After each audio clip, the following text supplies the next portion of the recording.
अस्सलाम वालेकुम जी, कैसे हैं आप लोग। उम्मीद है कि आप लोग बिल्कुल ठीक ठाक होंगे। तो आज की इस वीडियो में हम लोग बात करेंगे उन टिप्स एंड ट्रिक्स की जो कि हम लोग यूज़ कर सकते हैं while solving our physics problems national MDCAT के लिए।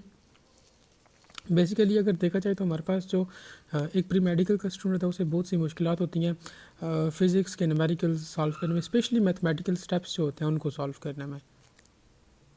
तो आज हम लोग जो है वो उस तरह से कुछ शॉर्टकट्स देखेंगे जिनको इजीली यूज़ करते हम लोग कैलकुलेशंस कर सकते हैं।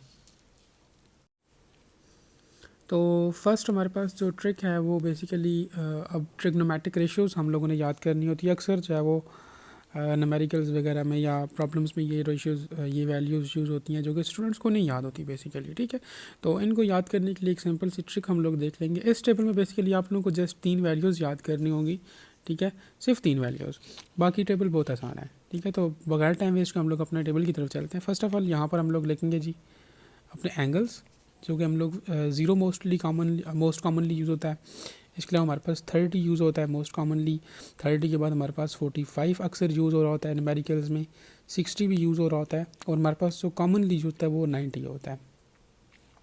ठीक है, अब यहाँ पर हम लोग जो है वो साइंस की बात कर लेते हैं। पहला हमारे पास है साइन ऑफ थीटा होता है, दूसरा हमारे पास कॉज ऑफ थीटा होता है और तीसरा हमारे पास टेन ऑफ थीटा होता है। ठीक है, अब ये हमारे पास टेबल है। अब आप लोग देखेंगे कि हम लोगों ने इसको ड्रॉ किस तरह से करना है। तो सबसे पहले आप लोग यहाँ पर ज़ीरो लिख लें। ठीक है, और यहाँ पर आप लोगों ने 1 लिख लेना है। अब 0 और 1 के दरमियान ये जो है 30, 45 और 60, यहाँ पर जो वैल्यूज़ होगी वो इन दोनों के दरमियान वाली ही होंगी। ठीक है, तो वो हम ये जो 3 वैल्यूज़ है बेसिकली ये 3 वैल्यूज़ ये आप लोगों ने याद कर लेनी है। वो कौन कौन सी वैल्यूज़ है। पहली बात तो ये कि हमारे पास यहाँ पर होगा 1/2। जस्ट ये वैल्यूज़ आप लोगों ने याद कर लेनी है, बाकी कुछ भी इस टेबल में याद करने की ज़रूरत नहीं है। उसके बाद दूसरी हमारे पास वैल्यू है अंडर द रूट ऑफ 2/2। तीसरी वैल्यू है under the root of 3/2। Just ये 3 वैल्यूज़ आपने याद कर लिया। अब कॉज में क्या होगा, आपने जस्ट इसी को जो है वो उल्टा करके लिख लेना। यहाँ पर 1 इधर है तो इसमें हम लोग इसको 1 को इधर लिख लेंगे। ठीक है, इस ज़ीरो को हम लोग इधर लिख लेंगे। मीन्स इसको बस उलट करके लिख लेना है। ये √3/2 को इधर लिख लेंगे और इस 1/2 को हम लोग इधर लिख लेंगे। अब पीछे ये बच गया है तो इसको हम लोग एज इट इज़ यहाँ पर ही लिख लेंगे। ठीक है, ये आपकी होगी वैल्यूज़। अब पीछे हमारे पास टेन ऑफ थीटा बचता है। तो बेसिकली टेन ऑफ थीटा जो होता है हमारे पास ये साइन ओवर कॉज के इक्वल होता है। ठीक है, अगर आप लोगों को ये चीज़ें याद हैं साइन और कॉस की वैल्यू तो आप लोग इजीली टेन को कैलकुलेट कर सकते हो। तो अगर हम लोग जो है वो ज़ीरो को 1 से डिवाइड करें, ठीक है, तो हमारे पास आंसर क्या आएगा, 1 आएगा।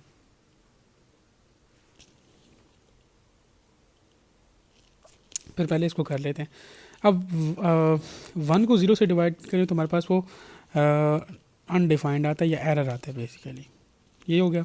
अब हम लोग इनको करते हैं।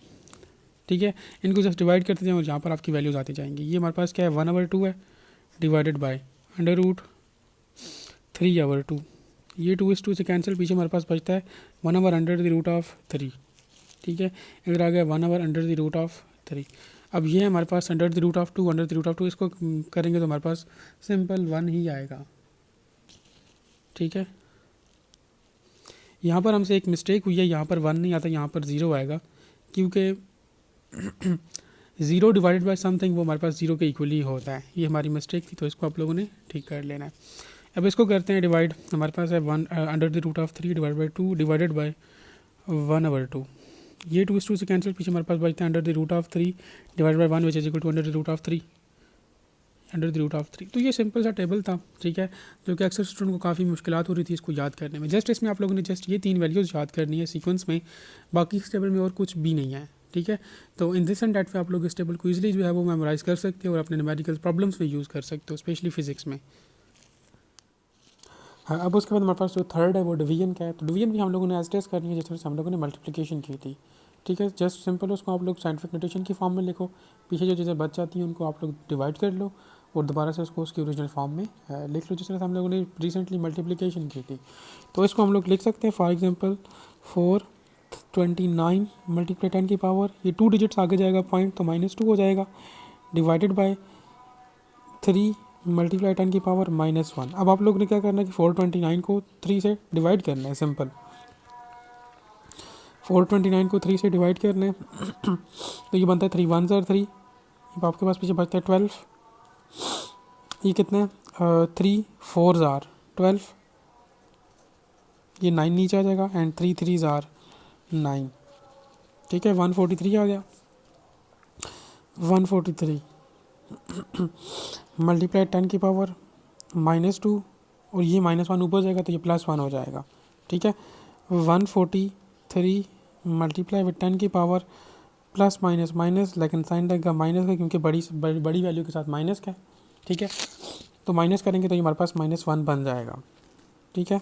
अब इसको हम लोग दूसरी फॉर्म में लेके तो हमारे पास ये बन जाता है, अब -1 है तो मीन सेट हम लोगों ने पॉइंट को यहाँ से सिर्फ एक डिजिट पीछे लेके जाना है, तो हमारे पास ये 14.3 बन जाएगा, सिंपल, ठीक है। जैसा हम लोगों ने मल्टीप्लिकेशन की थी, जस्ट आप लोगों ने क्या करना है साइंटिफिक नोटेशन की फॉर्म में लिखना है चीज़ों को, ठीक है। उसके बाद सिंपल डिवाइड करना या मल्टीप्लिकेशन करना जो भी है वो कर लें और उसको दोबारा से उसके ओरिजिनल फॉर्म में लिख लें, ठीक है। बस यही बिल्कुल आसान सा तरीका है। अगर इन्हीं वैल्यूज़ को आप लोग इस तरह से डिवीजन करेंगे तो बहुत आप लोगों के लिए कॉम्प्लिकेशंस जो है वो पैदा हो जाएंगी। सो सबसे बेस्ट तरीका यही है कि आप जस्ट उनको साइंटिफिक नोटेशंस की फॉर्म में लिखें, उनको सिंप्लीफाई करें एंड आफ्टर दैट आप लोग दोबारा उसको जो है वो उसकी ओरिजिनल फॉर्म में लिख लें। हाँ, अब इसके अलावा आप लोगों ने अक्सर देखा होगा कि फिजिक्स के न्यूमेरिकल्स में पाई की वैल्यू बहुत ज़्यादा यूज़ होती है। तो बेसिकली पाई की हमारे पास 2 वैल्यूज़ हैं, एक तो 22/7 है और दूसरी 3.14 है, ठीक हो गया। अब आप लोग अपनी वैल्यूज़ को या अपनी जो कैलकुलेशंस हैं उसको सिंपल करने के लिए इनको राउंड ऑफ कर सकते हैं। फॉर एग्जांपल आप 22/7 को 21/7 लिख सकते हो, ठीक है, और 3.14 को राउंड ऑफ करके 3 लिख सकते हो, ताकि आप लोगों की जो कैलकुलेशंस हैं वो आसान हो जाए आप लोगों के लिए। अब फॉर एग्जांपल अगर हम लोग इन्हीं को यूज़ करें, हमारे पास फॉर एग्जांपल हम लोग जो है वो एक फार्मूला यूज़ करते हैं हमारे पास एरिया ऑफ सर्कल का, ठीक है, जो कि हमारे पास क्या है पाई आर स्क्वायर के इक्वल होता है। अब फॉर एग्जांपल अगर हमारे पास आर की वैल्यू 4/3 हो तो इसको हम लोग किस तरह यूज़ करेंगे, ठीक है। अब यहाँ पर अगर हम लोग सिर्फ 3 लिख रहे राउंड ऑफ करके, अगर 3.14 लिख रहे हैं तो वो फिर कैलकुलेशंस थोड़ी कॉम्प्लिकेटेड हो जाती हैं, ठीक है, कॉम्प्लिकेशंस की तरफ चली जाती हैं कैलकुलेशंस। लेकिन अगर आप जस्ट राउंड ऑफ करके सिर्फ 3 लिखें तो फिर आप लोग क्या कर सकते हो कि अब यहाँ पर इसका स्क्वायर है, मीन्स 4/4 डिवाइडेड बाई 3 × 3 और ये ओवरऑल मल्टीप्लाई हो रहा है इस 3 के साथ। अगर ये 1 3 एक 3 इसके साथ कैंसिल हो जाए, पीछे हमारे पास क्या बचता है 16/3। तो ये सिंपलेस्ट वे है। अब अगर फॉर एग्जांपल अगर कोई बंदा यहाँ पर 3.14 यूज़ करता है, फिर उसको जो है वो मल्टीप्लिकेशन ये वो उन चक्रों में पढ़ना पड़ेगा। इस तरह इजीली आप चीज़ों को जो है वो कैंसिल आउट कर सकते हो। अब अगर फॉर एग्जांपल वो आप लोगों को बोले कि एरिया ऑफ सेमी सर्कल, जो कि हमारे पास किसके लिए पाई आर स्क्वायर डिवाइडेड बाई 2 की इक्वल होता है। अगर हमारे पास आर की वैल्यू 7 हो, 7 का स्क्वायर, और हम लोग फिर यहाँ पर अगर 22/7 यूज़ करें तो ये एक 7 से कैंसिल हो जाएगा ना, पीछे हमारे पास सिंपल 22 × 7 बच जाएगा। तो इसको आप लोग इजीली जो है वो कैलकुलेट कर लो, मल्टीप्लाई कर लो। जस्ट आप लोग क्या करो कि चीज़ों को राउंड ऑफ करने की कोशिश करो, ताकि आप लोगों की जो कैलकुलेशंस हैं वो आप लोगों के लिए ईजी हो जाएँ, ठीक है। कैलकुलेशंस को अपने लिए मुश्किल ना बनाओ, क्योंकि फिर आप लोग कंफ्यूज हो जाओगे एंड एमटीकैट में बंदा पहले से ही कंफ्यूज होता है इतना ज़्यादा। तो आप लोगों ने कोशिश जस्ट ये करनी है कि अपने लिए कैलकुलेशंस को इजी एंड सिंपल बनाना है। किस तरह? By rounding of.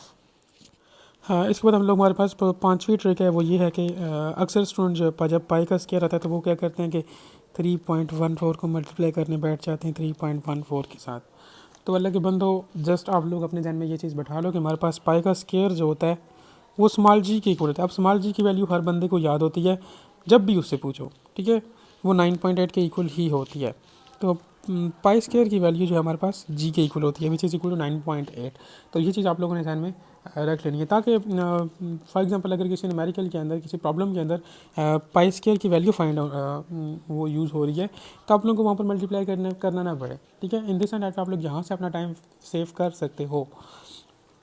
जस्ट आप लोग ये याद रखें कि हमारे पास pi square equal to g, that is it.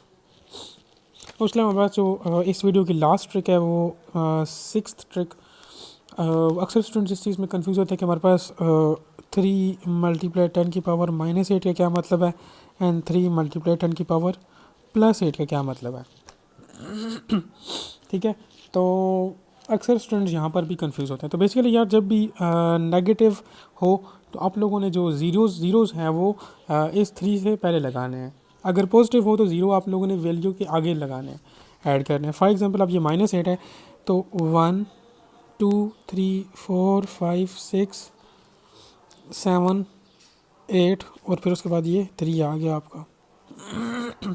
In this and that आप लोग इसको रिप्रेजेंट कर सकते हैं। अब फॉर एग्जांपल ये है, तो इसको हम लोग लिख सकते हैं 3 और आगे 8 0 लगा लो, 1 2 3 4 5 6 7 एंड 8।